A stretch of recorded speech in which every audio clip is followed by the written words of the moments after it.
Hi, my name is Attorney Michael Hollins, and I am the managing attorney at the Hollins Bankruptcy Law Office, PLLC, where we practice bankruptcy law. Encompassed in that is credit repair and also mortgage refinance. If you like any information on any of these topics, please go on over to myfreshstartmeeting.com where you can book an appointment to talk to me absolutely free. This is something that happens on the phone, so you don't have to come into the office, and it can also happen as we have here via Zoom. Today, my video is about your assets and the options you have in dealing with your assets in bankruptcy. So first off, let's talk about what is an asset. Well, an asset is anything of value. That could be money in the bank, retirement funds, your home, and vehicles. Those are primarily what I see quite often. So when you have assets in bankruptcy, you have options as far as what to do with those assets, the majority of which we will do our best to exempt so that the trustee will not be able to touch them.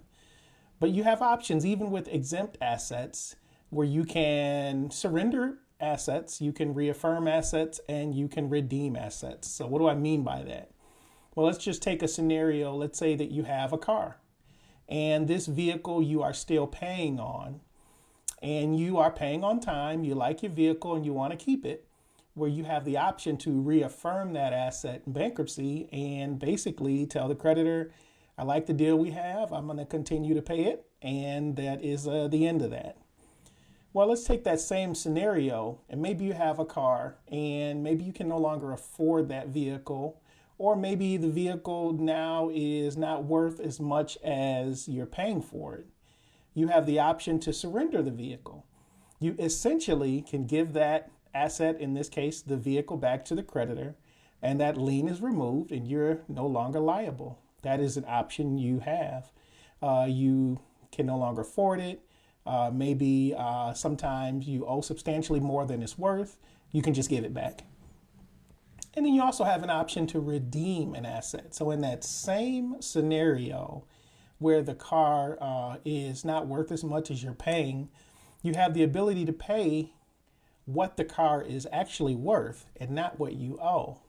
So if the vehicle is worth $5,000 and you owe $8,000, you actually have the ability to pay what it's worth, $5,000. Again, remove the lien from the vehicle and you can own it outright. So these are just a few of the options that you have in dealing with assets, and I hope that that was a good example. However, if you would like more information, please go to myfreshstartmeeting.com and you can schedule an appointment to talk with me, get you a fresh start. Thank you for listening, and please like and share this video with anyone that you think may need this information. Thank you.